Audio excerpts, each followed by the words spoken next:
Frank's mom. They won't move it. It costs more to move it than to get another one and put it in. Yeah, probably.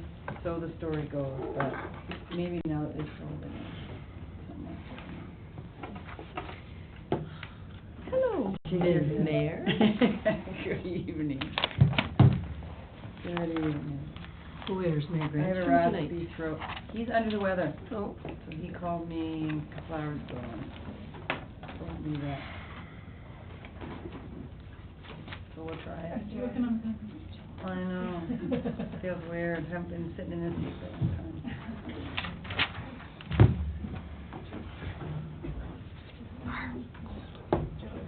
Where's all that early winter? There's snow already.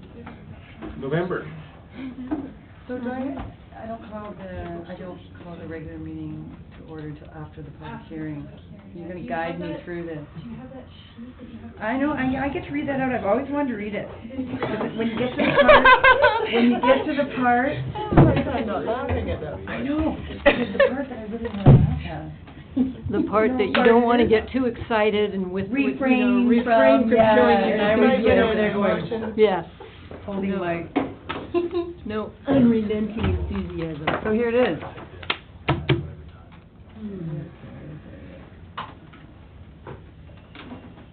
Hi, Sharon. That's 4.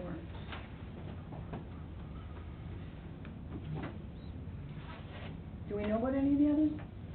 Jim's hunting, so he won't be here. He won't be here. And I expected Jody to walk in. Okay.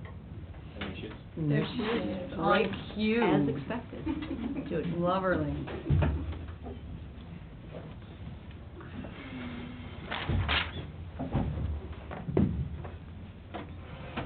Good evening. How are you? Good. How are you?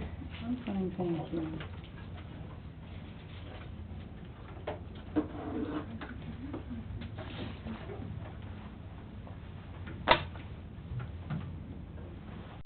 Chilly out there today.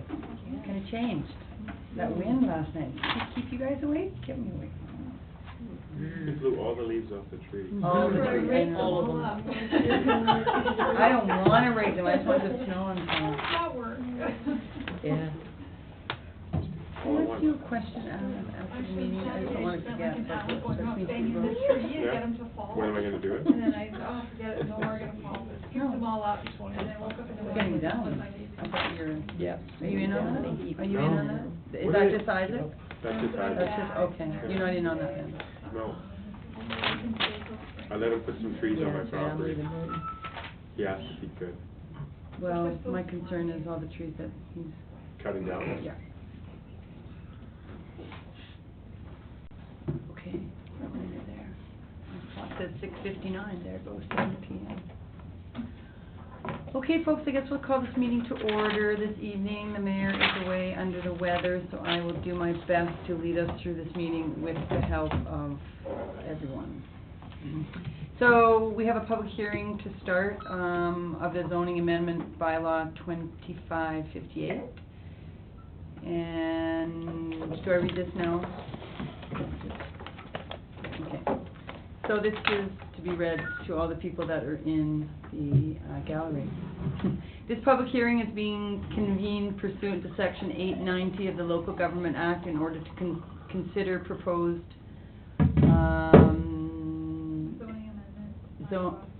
zoning amendment. I'm just trying to see where the formal, sorry. There it is, zoning amendment bylaw for the property zone MA1 located in the upper areas for the Red Mountain Ski Resort, legally identified as DL640 Kootenai District, PID 017-012-937 be rezoned to CD1. And at this public hearing, any person present who believes that their interest in property is affected by the proposed bylaw shall be given an opportunity to be heard on the matters contained in the proposed bylaw. However, it is important that all who speak at this meeting restrict their remarks to matters contained in the bylaw, and it is my responsibility as chair of this meeting to ensure that all remarks are so restricted. Those of you who wish to speak concerning this proposed bylaw should, at the appropriate time, commence your address to the council by clearly stating your name and address. Then you may give us the benefit of your views concerning the proposed bylaw. Members of council may, if they so wish, ask questions of you following your presentation. However, the main function of council members this evening is to listen to the views of the public. It is not the function of council at this public hearing to debate the merits of the proposed bylaw with individual citizens. Everyone who deems their interest in property to be affected shall be given the opportunity to be heard at this meeting. No one will be or should feel discouraged or prevented from making their views known. After this public hearing has concluded, the council may, without further notice, give whatever effect council believes proper to the representations made at this hearing. During the course of a public hearing, people sometimes tend to become too enthusiastic or emotional. Regardless of whether you favor or oppose any particular application or argument, please refrain from applause or other expressions of emotion. Restraint enables others whose views may or may not coincide with your own to exercise their right to express their views, and enables all views expressed to be heard in as impartial a form as possible. Is there anyone who would like to speak to the public hearing? Your worship, Cynthia just needs to speak on how it was advertised. Thank you, yes, I knew that.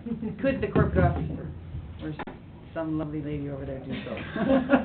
The notice was published in the October 17th and 24th editions of the Rossland News, posted on the city bulletin board and website since October 16th, and that staff mailed all owners and residents within 100 meters of the proposed rezoning with notice of the proposed bylaw as required by the city bylaw and the Local Government Act. We have not received any written submissions regarding this application. Thank you. Okay, so, yes, Councillor Moore? Through to staff, Yes. was there anyone to mail that to? Is there any property out there, is it just red? Is there any private property owners that were within that Your 100 meters? worship, the council, I don't know who, how many there are in that 100 meters, but definitely Red Mountain Falls. Okay, thanks. Look at the map, there's probably not many. So I will ask if there's anyone in the gallery who'd like to speak to the proposed zoning amendment. And I will ask again if there's anyone in the gallery to speak to the zoning amendment. And third call for anyone in the gallery to speak to the zoning amendment. And if not, then that will conclude the public hearing, and the public hearing is therefore adjourned.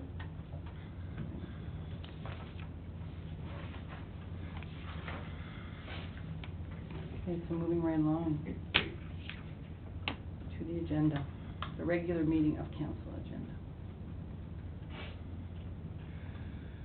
So I'll call this meeting, so I've already called this meeting to order. Public input period. Is there anyone in the gallery who would like to speak to council at this time?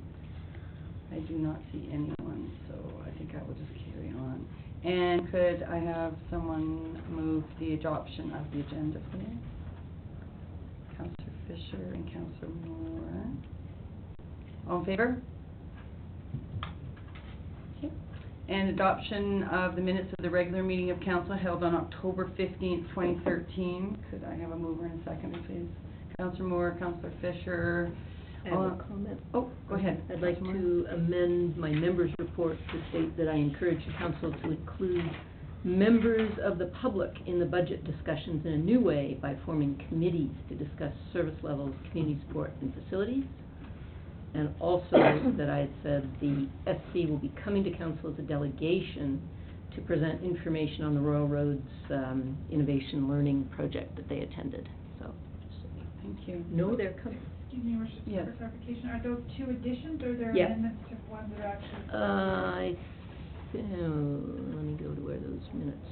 Do you have those in writing that you could give? They're in my notes, but I could send them. Oh, okay, I think I see where it says attend to the Sustainability Commission meeting on October 9th, update of council on current projects and will be. Yeah, just that I'd said that they were coming. Yeah, sorry. Okay, and the other one was the. And the other one was that I encourage council to Okay, include members of the public in the budget discussions by forming commissions on the 3 areas that we're going to discuss at our committee of the whole. Thank you. Thank you. Okay, anything else? And could I have a motion for that the minutes of the special meeting held on October 18th, 2013 be adopted. Can I have a mover, please, a seconder? Ms. Delaney? Ms. Delaney? And Councillor Wallace, please. Registered petitions and delegations. Delegation from WildSafe BC. Mr. Sharon Weeder is here. Sharon, welcome. Sharon is the Rossland Trail WildSafe BC coordinator for Rossland, or is that your title? So, yeah. And you are going to present to us this evening on behalf of WildSafe BC program. I am. And yourself and your program. Okay. And are you doing this? Are you doing PowerPoint? No. No. Okay. No. Good. I don't have to. Low tech. Okay, good. I have brochure. Good. Okay, welcome. I just pass those around, or they can take whatever they like out of that. Thank you for the opportunity to speak to you. I did send out some information ahead of time on my request. So this year, the bear activity was extremely quiet, which I'm sure everybody in the room probably noticed that. And with the new WildSafe BC program, we've expanded to look at all urban wildlife in our area. And in Rossland, that would constitute mostly coyotes and cougars are the two that we see here. Other communities do have more of a problem with deer, although around here everybody tells me there aren't very many. I do see tracks here and there, but not a lot of them. So cougar and coyote sightings throughout the summer were a little bit higher, a little more noticeable than bears. And not sure whether that had anything to do with more people being out and about recreating in different areas, or whether it was more that there's actually more animals that are being sighted. It's hard to tell because we can't really track that. So I did get more calls about cougars and coyotes over the summer, and pretty much everybody said it's been really quiet for bears. And I think personally a lot of that had to do with the abundant natural berry crop, not just the huckleberries, but a lot of other ones that are in the area, like the buffalo berries and soapberries were very abundant. And bears don't like conflict, so they would much rather be out eating those natural berries than hanging around in town. And I also think that there's been more public awareness on how to reduce conflict, particularly in terms of garbage, which has been and still remains the #1 conflict in bringing bears and other animals into the area. And I think people don't understand the relationship to garbage. It isn't just about the bears coming in, but if the bears are here, then other animals may also be around, like the coyotes and small rodents, which coyotes will eat and bears will eat. So there's this big cycle that we've been trying to get people to understand. It isn't just about the bears. There's a lot of other animals involved in that. And that was the big push for the BC Conservation Foundation to expand their program to WildSafe BC from Bear Aware. The success of the Bear Aware education program seemed a natural fit to move on to some of the other animals, such as cougars and coyotes. Grand Forks has a big deer problem. Invermere, same thing.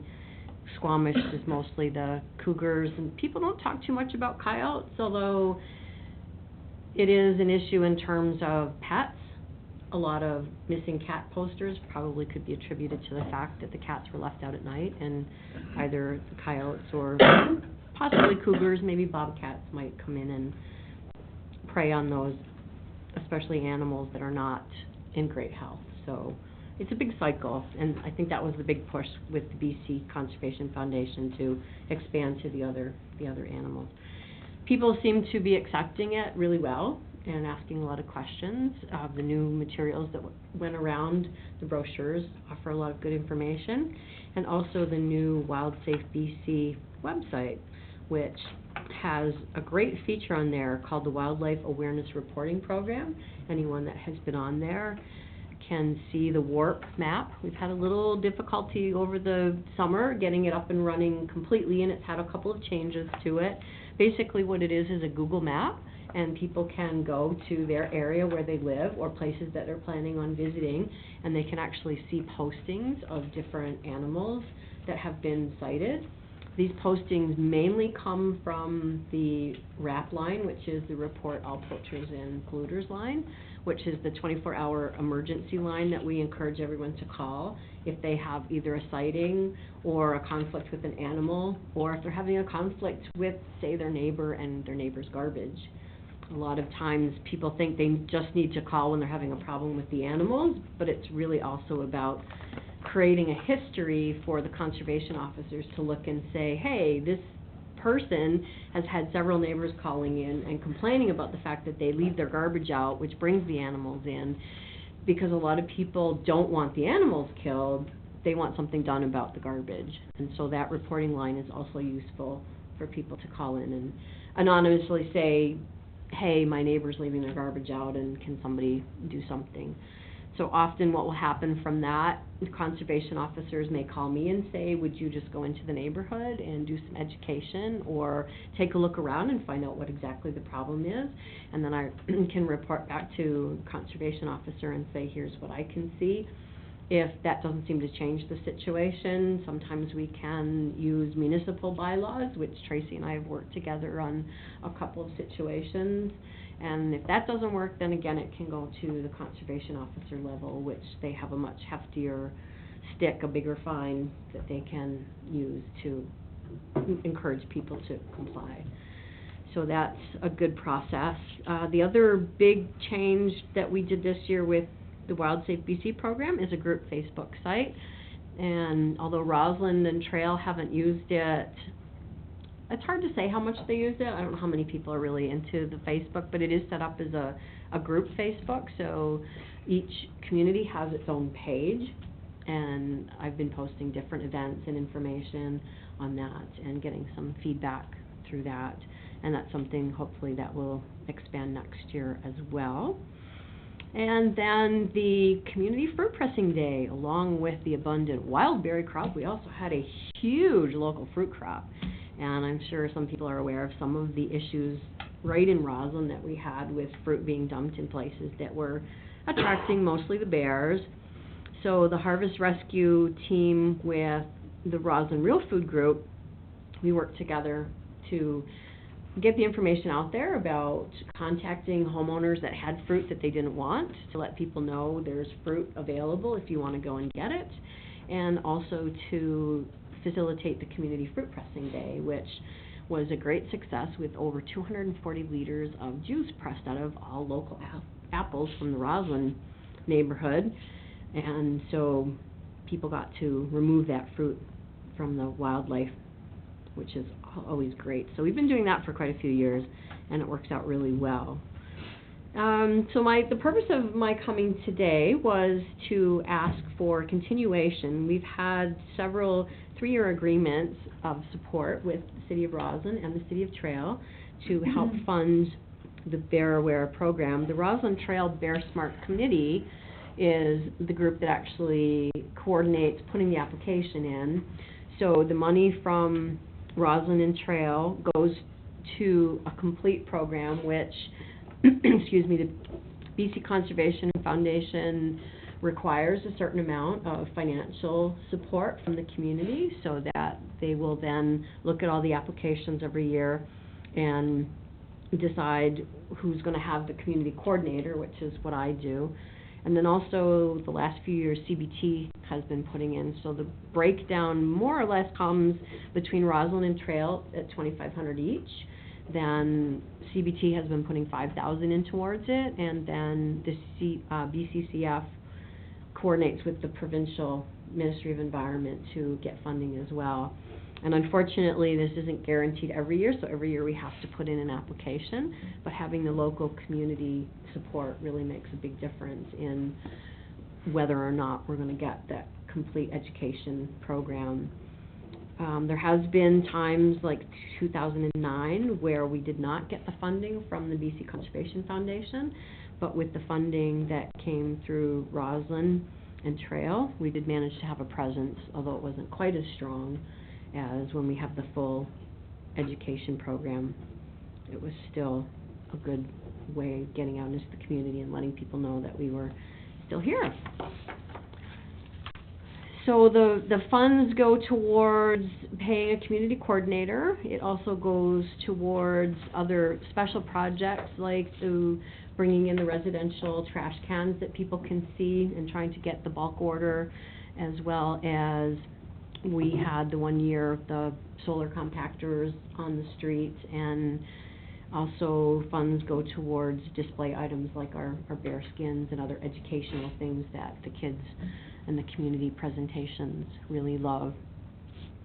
The different ways that the education is spread around the community constitutes presentations to specific groups like classrooms and beavers and any group that would request having me come in and do a presentation for them, as well as community events and public displays. So things like the farmers market in both Roslyn and Trail gets a lot of attention. Then we have events like community Golden City Days and just whatever big events that are out there we can go and set up. So that's how we kind of spread the word and let people know what we're doing. And that's all I have. Anybody have any questions? Thank you, Sharon. Councilor Moore, go ahead. Yeah, thank you, Sharon. I appreciate the work that you and your volunteers and your group do. I have a question for you about your continued funding. When do you have to have the application in for the BC Wildlife Foundation?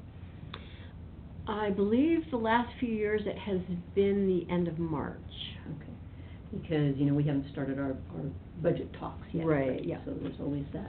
And then I was just curious about an update on dumpsters. Are we having less trouble with dumpsters this year than we have in the past? I know you had that dumpster, right. Befriend a Dumpster program before. Yeah. Are you still doing that? We are still doing it. Mm-hmm. It hasn't been as busy this year, only because there haven't been as many bears around. I think in general, the relationship with Davies Disposal, the deputy dumpsters and myself have been working with them, so when we see a problem, we'll call, and Alan's really good about coming out and getting those dumpsters emptied so that it doesn't cause quite an attraction. So it's more eyes on the dumpster, and definitely I think it's something that has given people an awareness that it isn't just about your own household, but also about the community dumpsters behind the commercial businesses and things like that. Because those aren't locked, right? They're supposed to, well, not supposed to be, but many of them are locked, and part of that is the education of, keeping the bears out of it. Part of it, I think, also is so that people can't put garbage in if they're not authorized to use that dumpster. Unfortunately, sometimes people will just lay it on top, and that's where the dumpster deputies have come in really handy, where if they see a situation like that, they can call up Davies Disposal and say, hey, there's this dumpster and it's got a bag sitting on top of it, and somebody, one of the animals is going to come and get into it, and Alan will often get there as soon as he can, and quite often he'll go through it and try and find out who left it on top, and then kind of follow through from that. And that's always what I encourage when people see garbage is if you can find some piece of identification to tell you where it came from, then we can follow up and just talk to people. One behind the chocolate shop was open. There were a bunch of cans beside it, so I just picked the cans up and I went, oh great, the dumpster's open, and threw them in, but I thought they were supposed to be locked. Also, they should be, yeah, it wasn't. I don't think there's even a lock on it. Can you tell us about efforts to get Warfield, Montrose, Fruitvale, and Area B on board with Allstate? Montrose has had a pretty big issue the last few years, and I worked with the CAO, and I can't think of his name right off the top of my head, but this year and past years, so 2 years ago I actually did a presentation at council, and they decided not to work with the community education program, and the same thing again this year. We did have a little bit of success in a person in the community that was really keen on trying to coordinate the harvest rescue and putting information in the city newsletter and getting the message out there that people do have an option, because there were a lot of fruit trees in the Montrose area. But just in general, it's tough. What about Warfield? Because if we got Trail and Rossland doing it, and Warfield, it's not, but there's no luck there. No, I presented to Warfield 2 years ago as well, and they were, and the answer I got was, well, maybe you should apply to the Community Initiatives Fund to get some money through that. But I do get a lot of calls from Warfield, Mhm. and Warfield actually had more problems this year where the conservation officers had to come and set traps. Fortunately, in Rossland this year, we've had 0 bears destroyed, which is awesome. Mhm. And I think trail, as far as I know, there's only been 2. And I don't know if they caught the one in Warfield. What happens a lot of times is when they set a trap, if there's a lot of food around, the bears won't actually go into the trap because Mhm. there's too many other choices. They get a Mhm. little bit smart about it.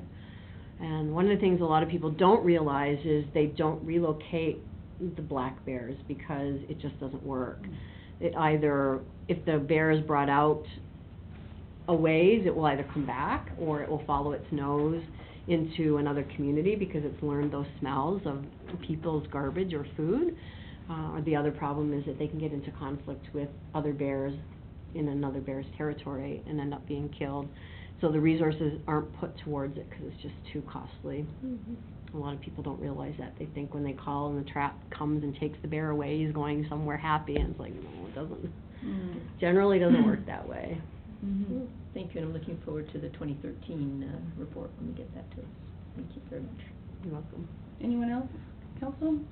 Okay, Sharon, thank you so much for the report, and thank you again for your work and trying to keep the conflicts to a minimum in our community for sure, and in the region, but thank you for your work. Yeah, and that's just another comment there's a West Kootenai working group that is working on getting all the regions together to try and come up with a little bit more uniform messaging and wording, and also working on the bulk purchase of the residential trash cans, because that's the biggest barrier to a lot of people is actually the cost of shipping them here and paying for them on an individual basis. So we can cut the cost almost in half if we can do a bulk order. So in November, we have another meeting, and I'm hoping to maybe get somebody from RDKB to come to the meeting. We have had someone come from RDCK the last few times, so it would be good to get kind of everybody on board. How many do you need for bulk order? I think it's 200. Okay. And so part of the conversation was to bring them in, either the municipalities or the region itself, and then make it available to people so that they could come and purchase them as we found people that needed them. But the big thing is just getting them here in the first place. I've tried the last couple of years to do that, and the cost was pretty close to $300 to bring in a garbage can for someone. Whereas if we could get to the bulk order, then we could bring it down closer to like $150, which would include the can and the shipping. So that would be awesome if we could do it. People don't mind $150. They get a little when you tell them $300. So, and they work. They've been tested. There's a facility in Kamloops now that's working on it, and also electric fencing. That's something I forgot to mention. We've done a little bit this year as well. So that's proving to be really successful in keeping bears and other animals out of people's garbage and gardens and fruit trees and Chicken coops. yeah, different programs, so different things trying to get it out there. Okay, thank you All right. so much for coming. Thanks for the opportunity. Appreciate it. Welcome. Okay, moving along. So the next is number 7, recommendations from staff for decisions from council. First one is request for decision, request for extension of lease for the Rossland Curling Association.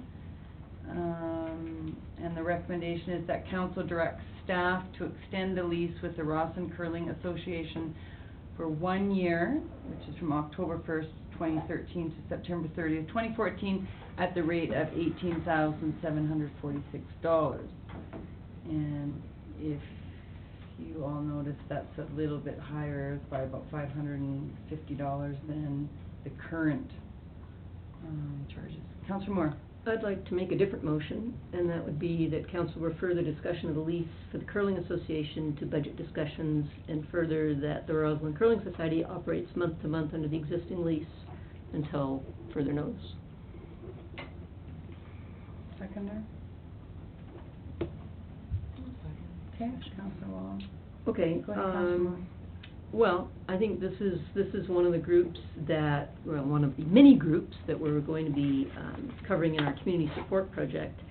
And, you know, this is one where I'd like to have quite a bit more information about the group. You know, it's like, what benefits does the city get by having a club run this versus running it through Rossland Rec, for example. I haven't actually read the structural report on the arena, so it's possible that there may be some work that needs to be done in there that's going to have an impact on those operations. I don't know. Staff mentions that the Rossland Club rates are among the lowest in the region, so I'm curious about what other clubs charge. I mean, we're running this isn't paying for itself, and if it's a discount with their rates, we might have some conversation with them about raising their rates. I'd be interested in hear, staff make comments about, there'd be additional costs if staff took it over. I'd like to know what those costs would be and sort of weigh that out amongst the, cost and benefit of having it done in-house versus having a club do it. There were a lot of questions to me in their financial report and their membership report. We didn't hear much about what sort of public events that they sponsor, what contribution do they bring to the community, how many tournaments do they do that bring people in who shop at our stores and stay in our hotels, that kind of thing. I don't really see much of that. It looks like they do have a liquor license, they run a bar. If their beers are more discount than the beers down the street, they're competing with a business, and you have to be careful about supporting things like that. There's a lot. There's the letter mentioned, the letter from the club president mentioned that they allow free use of the ice of the lounge to school groups, Interact, and Fall Fair. And I'm curious what the actual usage is by those groups, but that's also, and I realize they have that in their lease, that they can sublease that space, but I just think we need to consider, is that the best use of that space? Perhaps our recreation department would be able to rent that space out, and there'd be a, I think there should be some kind of clause in their lease about how third-party rentals are handled. They mentioned that tourists ask for workshop and lessons. I'm curious, how often does that happen? And do they charge a daily rate for that? Because all of the groups that they talked about, they charge a one season, like a fee for the season or whatever, and those rates varied from $125 to $185, with the seniors being the highest paid, which I thought was kind of interesting. I was curious about why the price difference, between that. If this is okay, well, let's see what others have to say, and then we'll go from there. Okay, Councillor Wallace. Okay, well, the season is set to begin, so we do need some sort of decision. So that's why when I heard, well, just continue the lease as is, month by month. Because the membership does need to know that they can take in their dues and run a season. But the motion as it sits means that there will not be an increase. If they're just continuing on, then we're not seeing an increase in what's coming to the city this year. And I would think that the members are going to need some guarantee other than month by month that they can make it through the season. And that there's not going to be some council decision halfway through the season that they no longer have use of the curling rink. So, I mean, I'm kind of in support of what you're saying, and certainly we need more information, and that's part of our process that we're going through here. But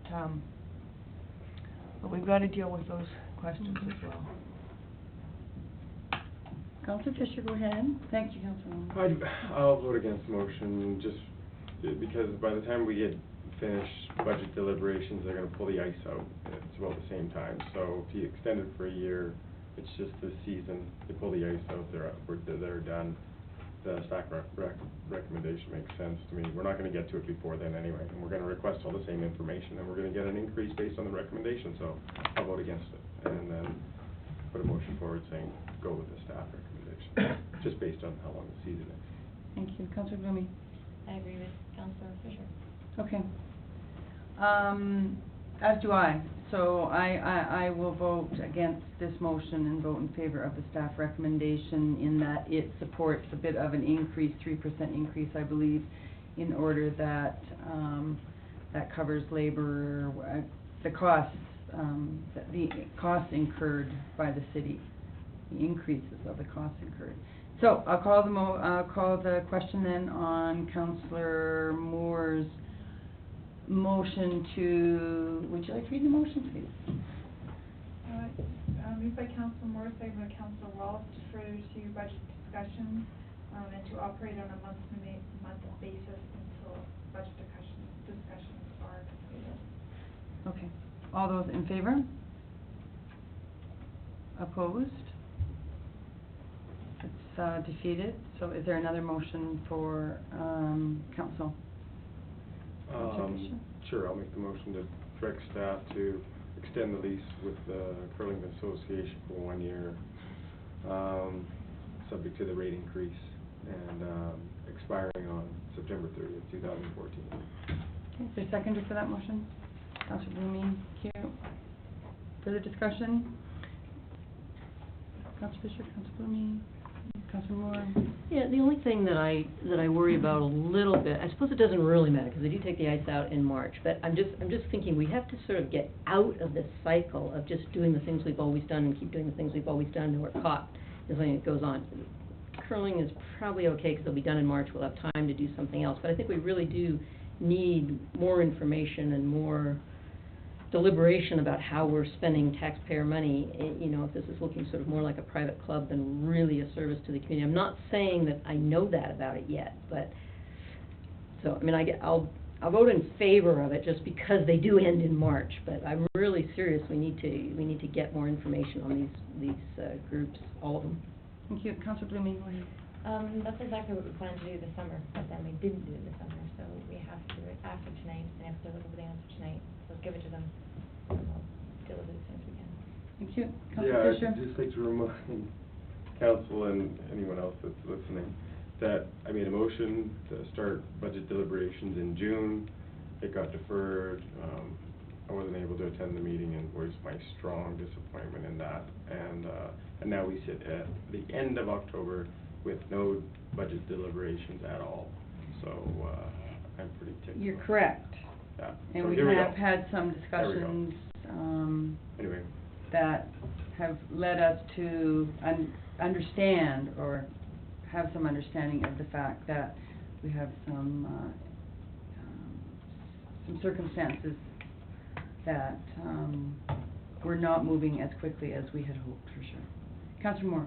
Quick comment on that. If we actually do start our financial discussions in November, it will be the earliest we've started financial discussions in the years that I've been on council, so I don't think we have to be too upset. We'll still do well. Quick comment on that. Yes. And then I'll call the question. This issue with the curling rink is the same issue that's been going on at this city council for several years, and I would say decades. So I am yet to see proper budget deliberations. So I'm not holding my breath. Good. Thank you. You don't Okay, I'm have going to- to call the question for that. Councilor Wallace, did you want to say something? No. Okay. That council directs staff to extend the lease with the Rossland Curling Association for 1 year at the rate of $18,746, ending in September of 2014. All in favor? Opposed? That's carried. Okay, moving right along. Information items. A, B, C, and D. Short list, that's a good thing. Councilor Moore, what would you like? I don't have wait, any. we have to make a motion first and then, Yes, please. okay, so could someone make a motion, please, to, accept the information item with the So recommendations moved. coming forward? Thank you, Councilor Wallace. Seconded, Councilor Moore. Thank you. Okay, Councilor Moore, do you have any A, B, C, D? Nope. Okay, Councilor Fisher? No. Blumey? Councilor Wallace? No, thanks. And no thanks. Holy moly, that must be first. We're on task here. Greg will be sorry you missed it. Okay, we need a motion, did we get a motion? All in favor? All in favor, because we did have, thank you. Carried, thank you. Okay, we're on to bylaws. We're talking money, sorry, we're talking cabins first. Okay, so 10A, we are request for decision, zoning amendment bylaw number 2558, MA1 to allow for 2 recreation cabins, and this was the earlier public hearing this evening. And the recommendation is that council not advance the application for a zoning amendment for the property zoned MA1 located in the upper areas of the Red Mountain Ski Resort legally identified as DL 640 and so forth, Kootenai District and so forth. Councillor Moore? Sure, I'll move it. Okay, Councillor Moore will move that, and is there a seconder for that recommendation?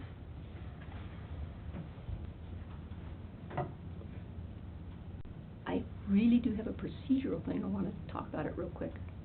Can I? Or you could, Well, if we you want to can- defeat the, I think that's going to defeat, then I'll Well, have. if we don't have a something else. seconder, then it dies on the Right. table. Right, So, Okay. is there another motion or?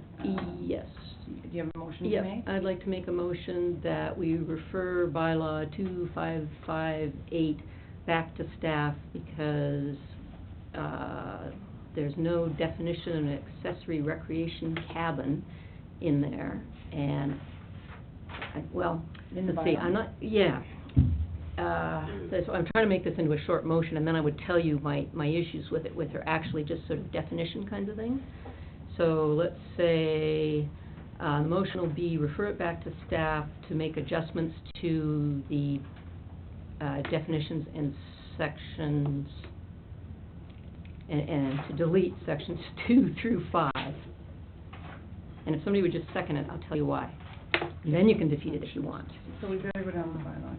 Mm-hmm, bylaws on page 63. Your worship, just to be clear, so we're asking for a addition of a definition of accessory recreation cabin, Mm-hmm. and we are asking for deletion of 2, 3, 4, and 5. From the amendment, that's not being deleted from the main bylaw, right? Just from the amendment.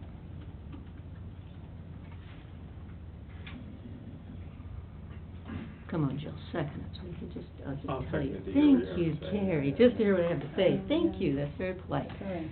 Okay. Just looking. That's very That's, unfortunate. no, it isn't, but you know, a lot of things do, and you didn't know Yeah, to do yeah, it. go ahead. Okay, so, if you look at the, our regular zoning bylaw, 2518, there's no definition of an accessory recreation cabin. There's a definition of accessory building, but not a cabin. So if we're going to talk about this accessory recreation cabin, we need to have a definition of it. If you go into the regular bylaw, 2518, there's a definition of a recreation cabin, and it talks about it being 60 square meters or 80 square meters if you include the deck, you know, blah, blah, blah, and 6 meters high. But now, when you've got this amendment, you don't have a definition of accessory recreation cabin, and then you talk about 2, regulation setbacks, height, and parking, which go to, those are from the 2518.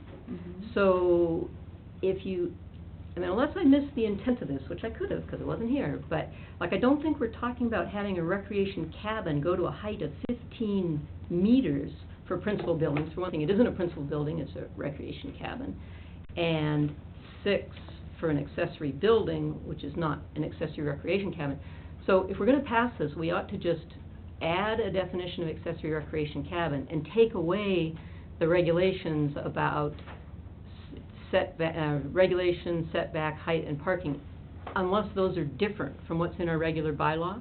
Because why would we add something to our regular bylaw that we're not changing? The only thing we're changing are these permitted uses by putting the second cabin up. Do you see what I'm saying? Yeah. I And- totally agree with you. Okay. See, isn't that nice? However, so what, you want to send it back to staff? Yeah. Anyone, sorry, Councillor Fisher, go ahead, because you Just my comment seconded. on it would be, the recommendation from staff was to defeat it, and so when they put this in, they probably didn't, consider that we would consider putting it forward, I imagine, so I like the recommendation of sending it back to staff to rewrite that amended bylaw. Question. Go ahead, Councillor Walsh. So, and just to be clear, so the motion is saying to remove number 2 as well as 3, 4, 5? Setbacks, height, and parking. Well, the reason I removed, if I can answer, the reason I removed them is because, and I was doing this a couple days ago, so we should look at 2518. I think that, too, regulation is already in there when you're talking about MA1. I think that, I'm just saying, only leave the stuff, only put an amendment in for a section that you're actually changing. We're changing the permitted use section, so let's leave that in. But these other things, unless we're changing them, let's get rid of them. And if we are changing to make the height of a recreation cabin 15 meters out there in the middle of orchards and jumbo, it's like, forget it, let's defeat the thing, right? Because that's crazy, especially when the definition of recreation building is that it's 80 meters square. We're going to be building a water tower, right? So I don't think that's the intent. So those things should just be deleted. So maybe I don't want to delete, I don't know. Does anybody have a copy of the zoning bylaw right there? You could just look and see. Is that, okay.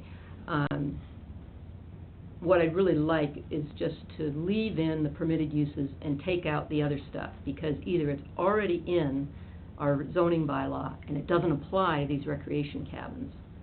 Okay, And then you leave in the part that says where it is and, you know, So that is what your Yeah, that's what I'm amendment saying. is, so why don't we go ahead with that amendment? Okay, as long as everybody And we'll vote on understands. it, and, then it's gonna have to come back for the decision around the two cabin situation, 'cause that's what this is about. Go ahead, Ms. Butler. Your worship, the council, so this will, take it back to second reading, we'll have to have another public hearing, Okay. so council's aware. Yeah.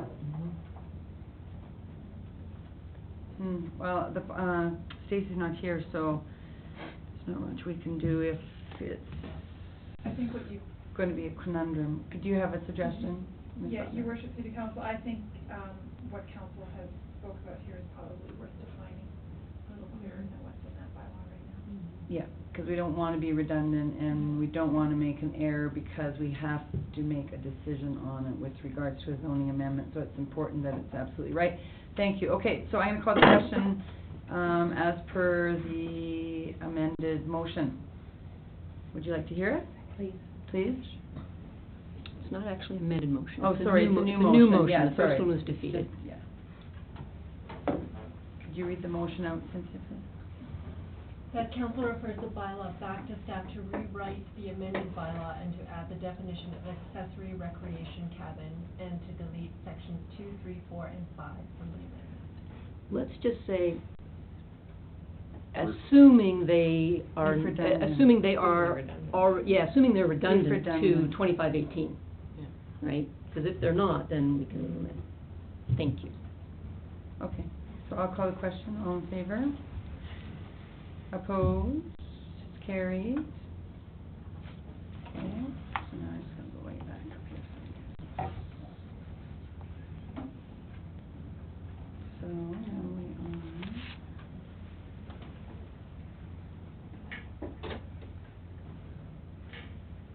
So we're on bylaw 10B, request for decision, broadband loan authorization bylaw 2013.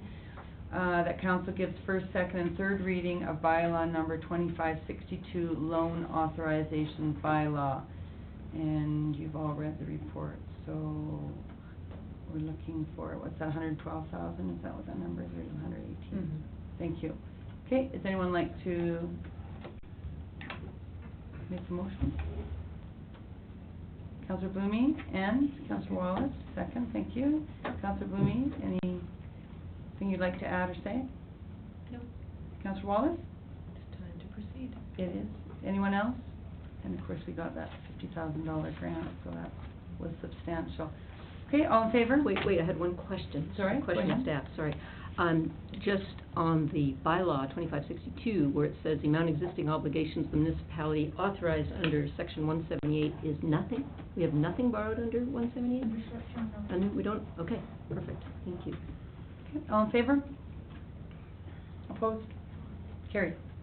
Okay, letter C, request for decision, City of Rossland Revenue Anticipation Bylaw number 2559. The council adopts bylaw number 2559, City of Rossland Revenue Anticipation Bylaw.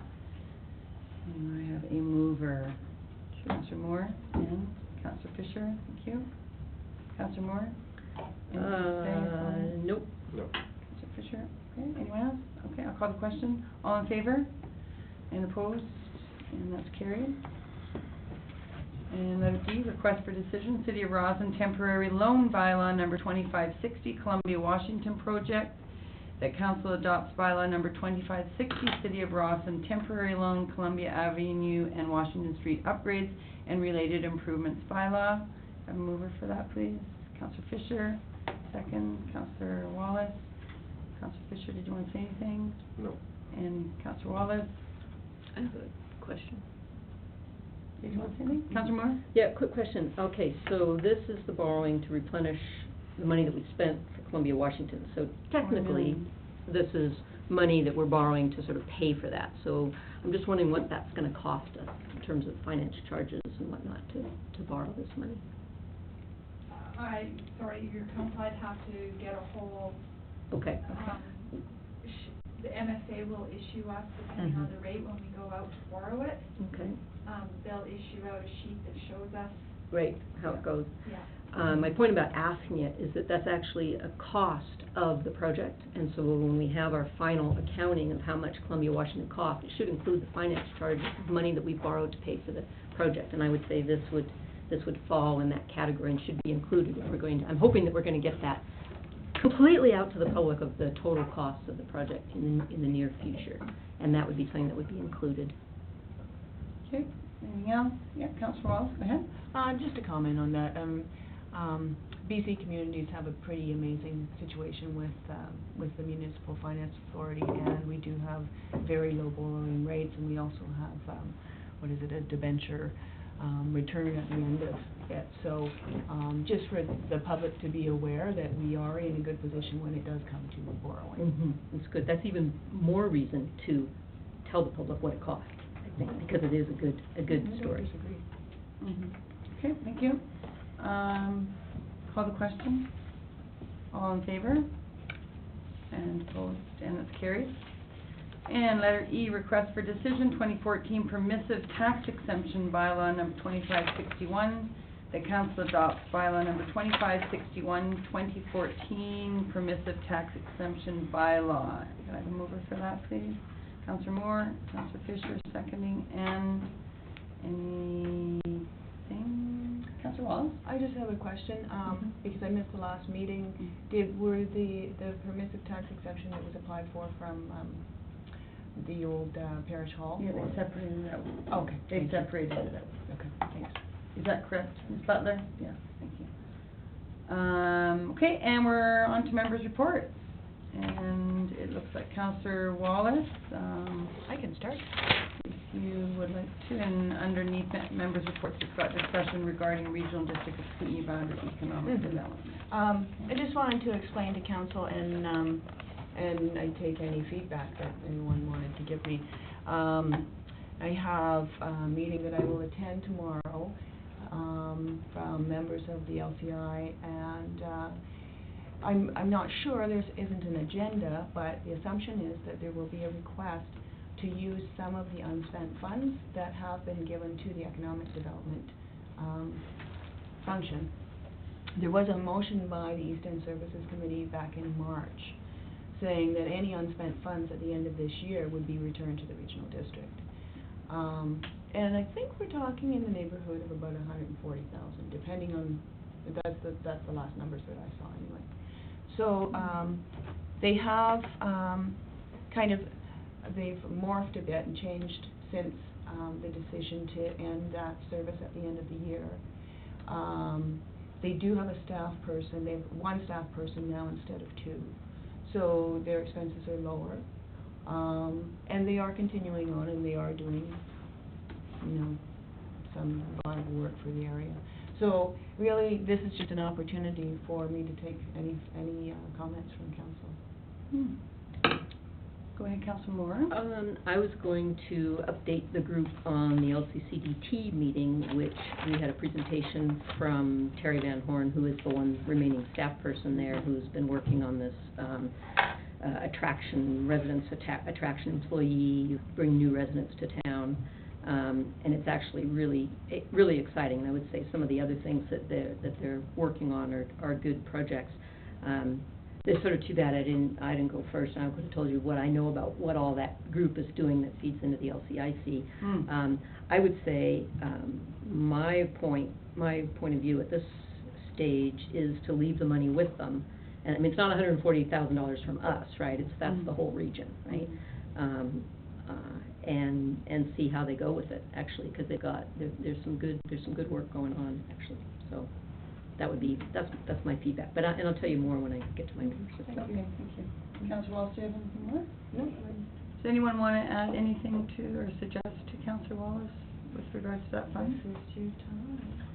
So is that the just for clarification, the LCI portion of the, so what exactly is that funding, the $140,000? Where is it sitting, with the LCI or with the LCCDT or where? LCI.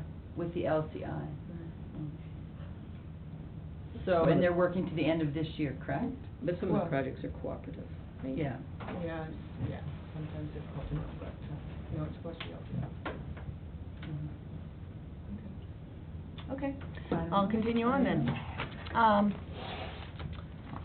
Policy executive and personnel meeting, whenever that was, a couple of weeks ago. Some policies we're working on. We've been having a somewhat challenging time dealing with an extended absence of a rural director of the board. Because there's no provincial legislation that guides us, and for the rural directors, their alternates are not elected. So it puts us in a strange position, and I mean, if you're curious about the policies that we've been working on, they're available online. But certainly, I think that the regional district at next year's AKVLG and UBCM will be putting forward some resolutions that the province needs to look at this situation. It's kind of identified a problem with the organizational structure of regional districts. Anyway, another thing is that audio-visual conferencing systems will be going into both board offices, into the regional district and into the Grand Forks office. This has been under the plan for a number of years since the renovation was done down there. And it will provide an opportunity for the directors, because going back and forth over the path can be highly problematic in the wintertime. And it also allows staff to work in the boundary as well as here. Can I ask a question about that? Go ahead. Will that be a reduction of fees of travel time for folks going to and from those meetings? Is that going to be a savings to the RDKB by setting that up for video meetings? I don't know about that. No. You know, part of the debate is that it's still best to be face-to-face for a meeting. It's still the best way to communicate, but it does give an option anyway. And we have been working on a reorganization of the structure of the staff down there, and Mark Anderson, the manager of planning, has been promoted to a deputy CAO position. Tomorrow I have an East End Services meeting. The fire and rescue study is now in draft form. I haven't seen it yet. It will be presented at the November meeting, and that will be a public presentation. So that one, you know, has been a long time coming. It'll be interesting to see what's in it. And I have the board meeting on Wednesday. So Thank you. that's what it is. Thanks. Councillor Blumey? Report. The mayor and acting CAO and myself, we met with some members of CBBC today, and we found out, I guess the key points are that due to the Fortis lockout, once people do start working, they still have to do the what do they call it, the ready work? Anyway, just basically prepping the poles for us to put our optic fiber on it, right? They still have to do that, and so basically there's going to be a backlog. Once they get back to work, there'll be a backlog, and then they'll get to ours. So unfortunately, that's gonna drag us back. And anyway, everything that they can do in the meantime, they will do, and so you'll start seeing action in November with with, Richard Wade particularly taking over that technical, he does the technical stuff in the build. And the goal is to have City Hall connected by December 31st, but of course, because of that court issue, you never know. And then, anyways, I guess, you know, just moving forward, they're, discussing with ISPs and negotiating, and a few of the towns that are, a part of the process are part of the, you know, that are, a few of the towns that are signed up with CBBC are taking part in the process of negotiating things with the ISPs. And, anyway, so it is coming together, but, unfortunately, certain setbacks are gonna keep us from seeing as quick a come together as we had expected. Mm-hmm. That's unfortunate. Anything else to report? No. Councilor Moore? Okay, Yeah. first, just a question through you to staff. I saw that UBCM hotel rooms were now available Yeah. for next fall, and so I hope We've already booked. just got them booked. Okay, that's great. The LCCDT meeting, there was a very interesting soft launch of this new website, and it's set up for the attraction of new residents to the area. This is a very cool project, actually, with $2,500 from the LCCDT. The staff person at the LCI worked with a contractor. Well, first of all, they leveraged the money into $53,000 worth of grant money for this project, and it's called www.workwestkootenai.ca. And you should check it out. They're looking for feedback, so people can look at it. What it is you open it up, the splash page is work or live, and it combines the two. It has a lot of information about employers, the major employers, and it has all kinds of lifestyle stuff. So there's all the connections. Tourism Rossland is there, and, you know, all of the city is there, and, you know, we've got all kinds of links. Mm-hmm. And so it's for people who are maybe interested in coming to the area. And one of the things that the consultant found out when they started this project is they interviewed people, like our target audience being like maybe young engineers that might end up coming to work at Cominco, but currently they're finishing their school in Vancouver, right? They said, well, what do you know about the West Kootenays? What do you know about this, that, and the other thing? And surprise, surprise, they knew almost nothing, right? They didn't know really anything about what a great place this is to live, you know, cost of living here. They didn't know anything.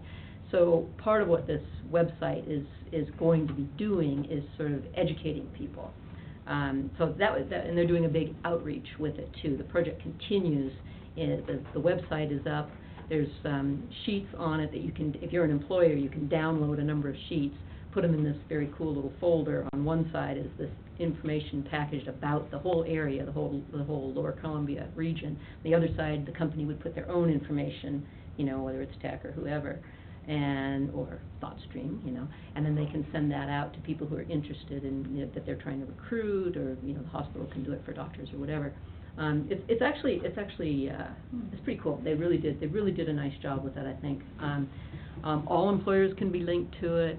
They're looking for more, like schools are all there. You know, it's pretty cool. And they're also getting a benefit by coordinating with workbc.com, who's kind of using this project as a pilot project to see what other regions could do too. So they're getting some sort of free advantage and kind of outreach and publicity with that. So that's been good. They've got plans for marketing it, getting buy-in from local employers. They're tied to some already, but not everybody. A lot of community links are there, but there's room for more of those as well. And then they've got this one thing that's kind of cool where you can upload any photo of the West Kootenai area, and it does this like live stream, and they do edit out. I mean, you can't put nasty ones up there, but, you know, so there's just this constant variety of film of clips going by. Okay, so that's that. Anyway, check it out. And if you have any influence or impact or whatever you want to say about it, input on it, you can either let me know or let Terry Van Horn know, because it's still in process. Update on the CBT community-directed funds. You know, we all picked our local rep. The local reps have all met. The chair is Bruce LaRose, and the at-large members were going to be picked by that group, and I don't know that they have been yet. Mike Martin, who's the chair of the LCCDT and is also on the LCIC, met at the CBT symposium with a number of other places that have already combined and to do this kind of a regional thing, which is what CBT is trying to get everybody to do. So we met with Elk Valley, Slocan Valley, and one other valley, Columbia Valley, and they've already been doing this, and it's been good. The guy from Tech reported that their quarterly earnings were good. Attainable Housing Group, another one that leveraged a lot of money for our region, they've just filed papers to become a society so they can actually start buying properties, these affordable homes. And then here's a really interesting one too. Trail has set up this broadband commercialization committee, and their goal is to sort of see how they can, like find the ISPs and get people involved. And I thought, well, that would be great. I said, we have a task force in Rossland, and they're like, yeah, well, maybe we should combine that, not combine it, but have somebody from our task force, work with them. And I said, okay, so who's behind it? Well, it's the city of Trail that's behind it. So I said, great, chance for, collaboration between our two cities. So one of their councilors, Rex Giorgetti, was there, and he said he'd bring it up to his council, and I said I'd bring it up to ours, and I said that you were the council liaison. So it might be good just to touch base and see if we could combine, because there's going to be things with broadband that we'd do a lot better if we're a little bit bigger area, So anyway, I thought that was kind of interesting. And what else? Okay, so in one of our recent information packages, there was probably the best summary of Columbia, Washington we've seen yet, which I thought was great. I still have some questions, and I thought I would just give my questions, send them in writing, and then staff can look at them. Because, when you think about if it's going to be a complete summary, then it needs to be complete. It needs to have all the design costs in there as well as financing costs and that kind of thing. And I think there's still some things that are missing, but it's truly the best we've seen yet. So I really appreciate that. And I think it's almost to a point where we could proudly release it to the public and say, this is it. Okay, then there was an issue with a garage over on Leroy that was brought to my attention, and I had a couple of questions about it. Hopefully maybe staff can answer these through you, Ms. Mayor, to staff. On the property on Leroy, do you know if it's a one-car or a two-car garage that's going in there?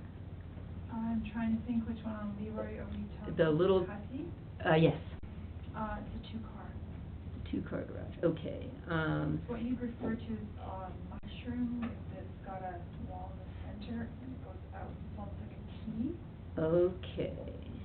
Where's this, excuse me, Councilor? This is right over on Leroy, the little tiny spur of Leroy that's behind Mater Ms. Okay, got it. You know what I'm thinking? Yeah. Okay. Okay, because there was, like, a neighbor had said that they had requested a copy of the drawings for the facade and the drainage plan, and they were told by the city that they couldn't have it, they couldn't see it, so they had no idea what it was going to look like, and they were kind of distressed about that. And I said they didn't think that was, I thought they should ask again. And as far as the drainage, there is a drainage plan. Your Worship, City Council, if you could just direct the people that are complaining to send me their Okay, concerns. we can do that. Well, I'd actually be interested in hearing these answers too, because I know we talked about this, that bylaw was changed in May, right? I remember this whole thing about that mushroom garage and all of that. So I'm actually quite curious when that application was filed, because I thought there was an issue about that. Like, was it a complete engineered stamp drawing filed before that bylaw was passed in May 27th? Your Worship, I'll have to investigate this one, Okay. get the question. Okay. Well, good. Then maybe what I'll do is I'll send these questions I had, and I can send them to you, and I could copy them to her, and then. But I'm actually quite curious also. And then, I know everyone's going to be thrilled about this, I am adding a notice of motion for our next regular council meeting to request a committee of the whole to discuss the delegation bylaw sometime within the month of November. We had set back in January, February that we're going to do a committee to address it. We never did. We're going to do a committee to address the procedure bylaw. We also never did, but that is maybe, being handled another way with some of the advice we'll get from the province. But I think it's still really important to discuss this. So I will give this for the next meeting. Thank you. And that's it. Thank you. Okay, and and I actually don't have anything of significance to report, so there we go. Look at that, 8 o'clock. Your So you're the worship, chair. Councillor, Yeah. there's a note here that Councillor Jill Barron. Oh, yeah, sorry, excuse me, sorry, we do have something very important to report. There it is, still in here. Sorry, Shelley. Councillor All right. Blumey, why didn't you bring it up? I know. That's what I was trying to do. Sorry, okay, we have got the Rossland wide branding and watermark project, and you have all seen the, no, I just have to find them, where are those logos? That's right, I They're at went the right very past my end. notes.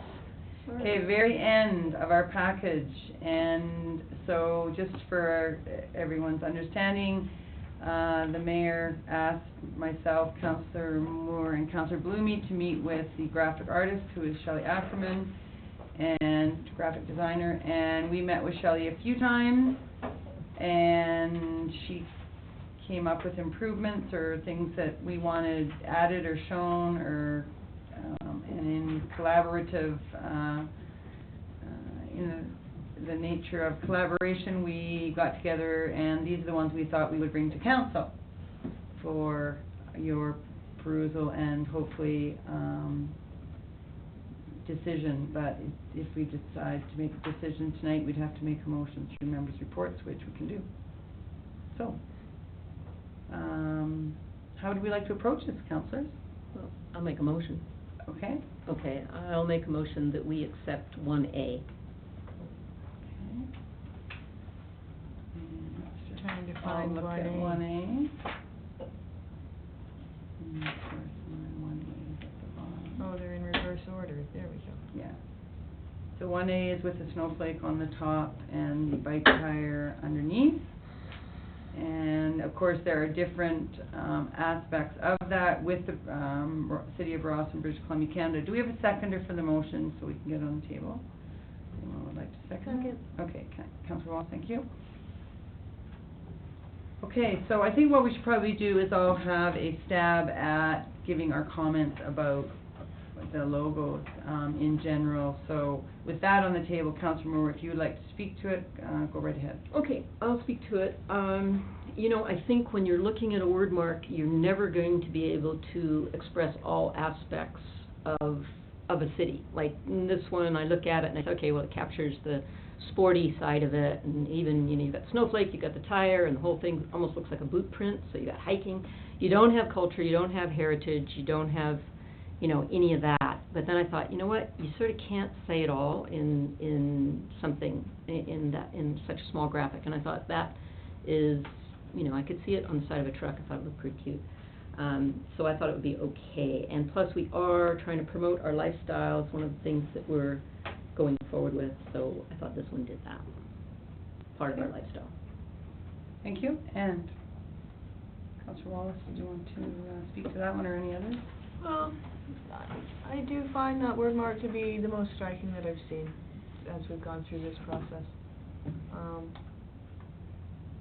As in and 1A? Yeah, Okay.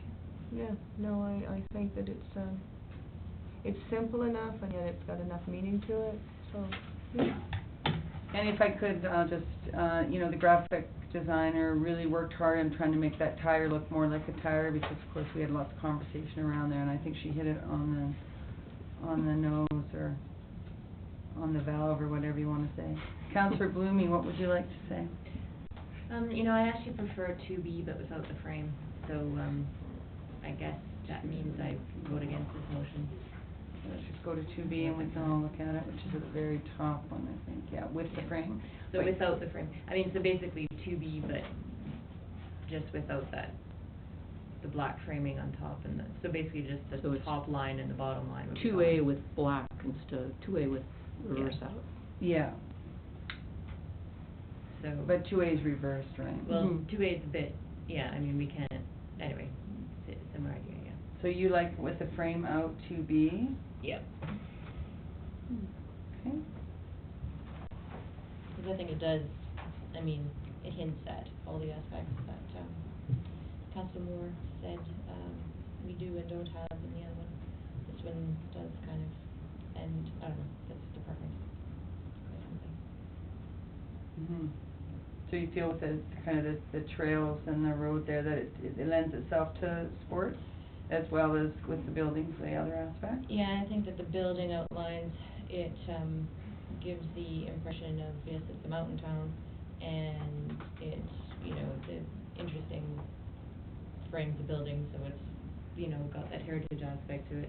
Mhm. And then it's clearly a mountain, and you think of, you know, our mountain lifestyle and sports that go on it. I mean, that looks like a ski run, and then the path in front, you know, evokes lots of, you know, hiking, biking, and whatnot. So, I just feel it's all encompassing, and it's not that, I mean, it does look somewhat more complicated, but you really think about it, it's just, well, without the frame, it would just be basically 4 blocks of black monolith, and, with different shapes embedded in it. So it's still fairly simple, I would think, and I like it there. Thank you. Councillor Fisher, what's your fancy, sir? Oh, come on. You know, I guess we get on with picking something. I like 2A, so everybody likes something a little different, obviously. I kinda like that there's a bit of, you know, it's not abstract, but there's a little bit there, and I don't know, I mean, I like the stylization of that one compared to the sort of more rudimentary lines on the wheels and the snowflakes and all that kind of stuff. I like that one.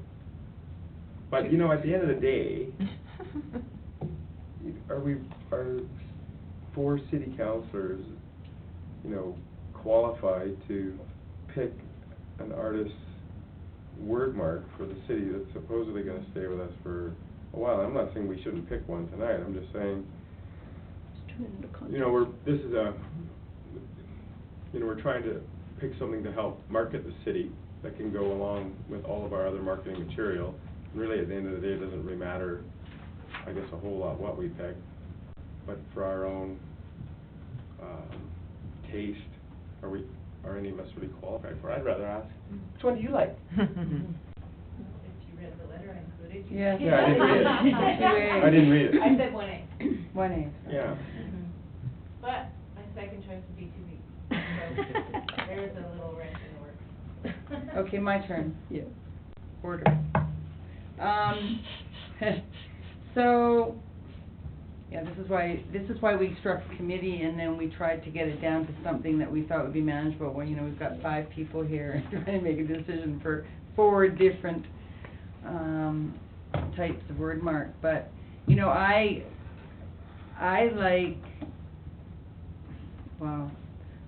thought I liked 2B actually better than 2A, but the more I look at 2A, I kind of do like that kind of optical illusion of it, but I don't know if that's the best thing for a word mark, so that goes to what you're saying, Councillor Fisher. And then, you know, I kind of like the sporty aspect of it too, with the wheel and the snowflake, so, yeah, I don't know which way to go, to be honest.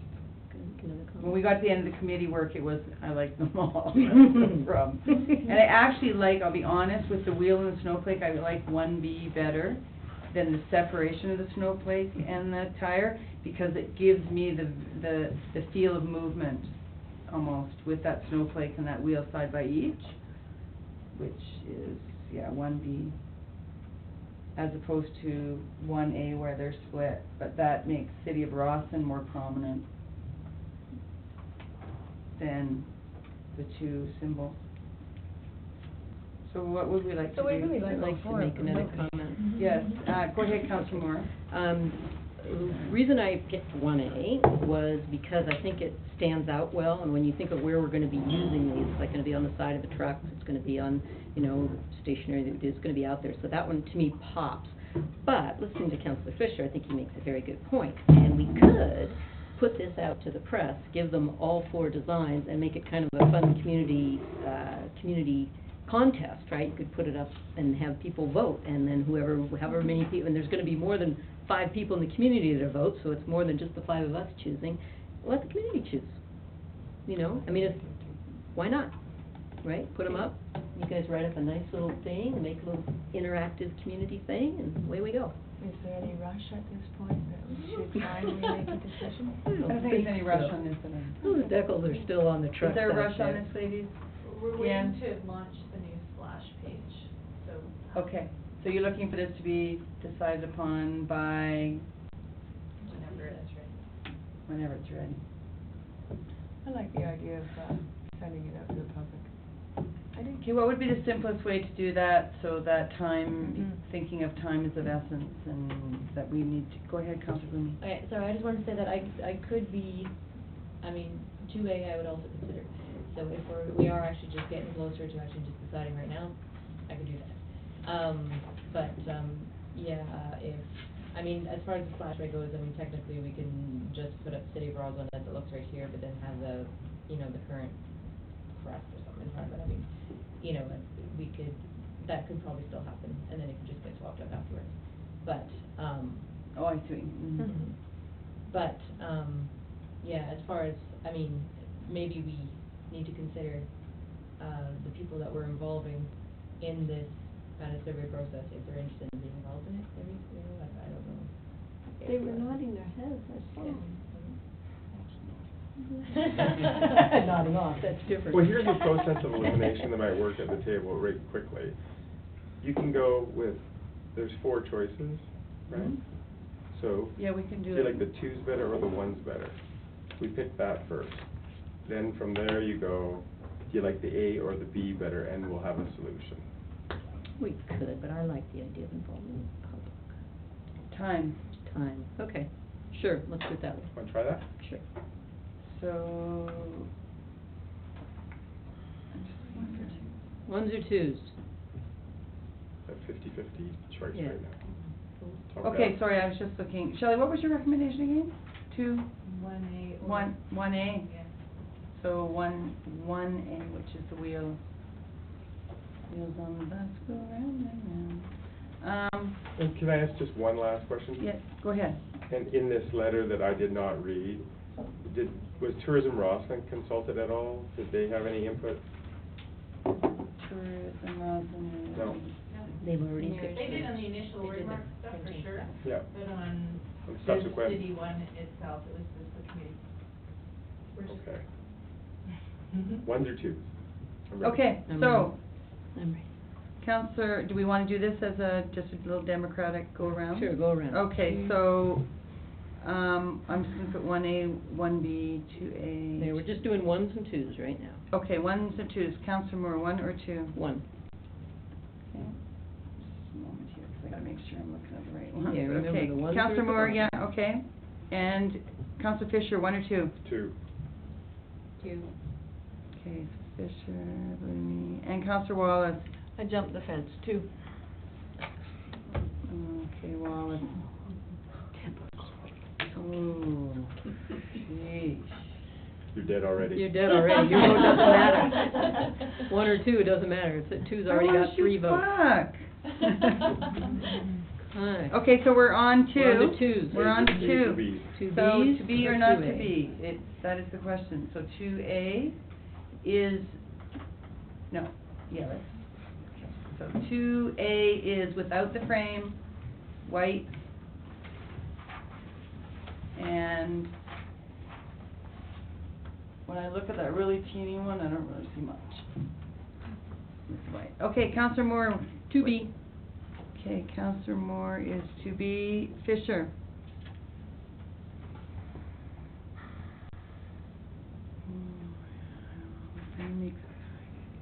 Crap. I like the design of A better, but I bet you B makes more sense for the average person, so Think of I'll. it on a truck. What's that? Think Yeah, of it yeah. on a truck. I will. Okay, B B, it is. Fisher. Bloomie. Counselor Bloomie.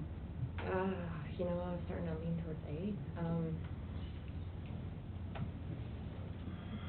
So, and we're considering B without that top frame, No. right? No? No, with the Yeah. frame Yeah. as is. I kinda like it with the frame. Okay, if it's with the frame, you know what, I'm gonna go with A.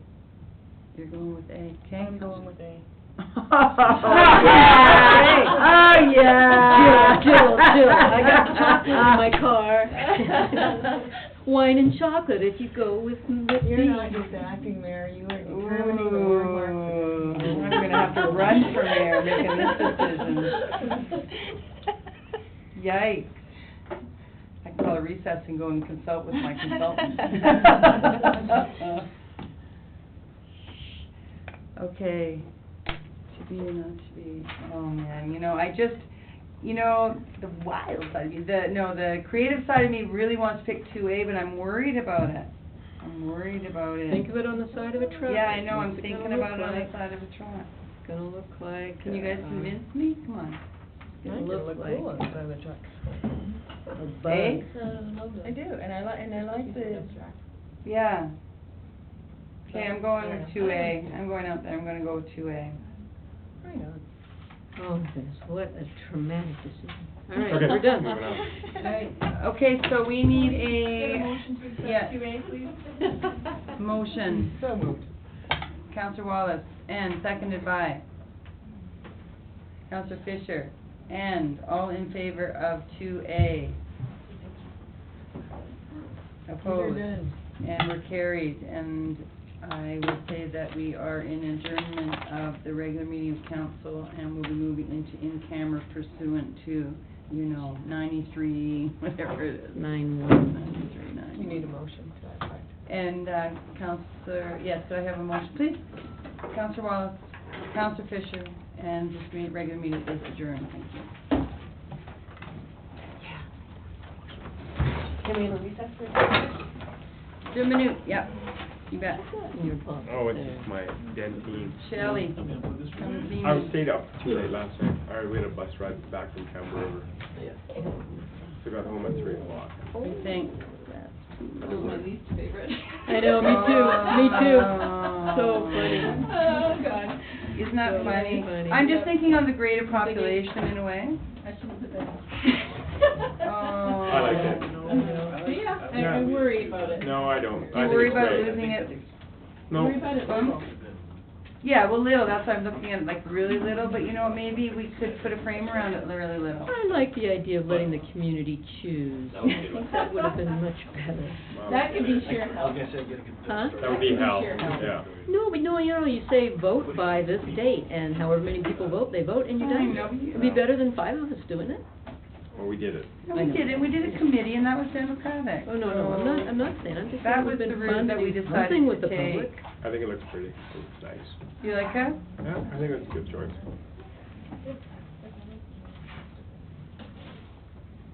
But there's no coat of arms? No. No, the code of arms Coat of arms is Yes. used other things. And the mayor, We don't put the the mayor coat. certainly would have been, I would guess, A and B. He would have I been, would think or so. he would have been on number 2 for sure. Yeah. And I think he would have chosen, and I was gonna ask him before I came, but I didn't, 2E. He's not here to vote, doesn't matter what he That's would have right. said. That's Where right. is he? Sit. Still. And Kim? Okay, in camera, he's. He's on vacation. Oh, yeah. hunting. All right, I gotta leave.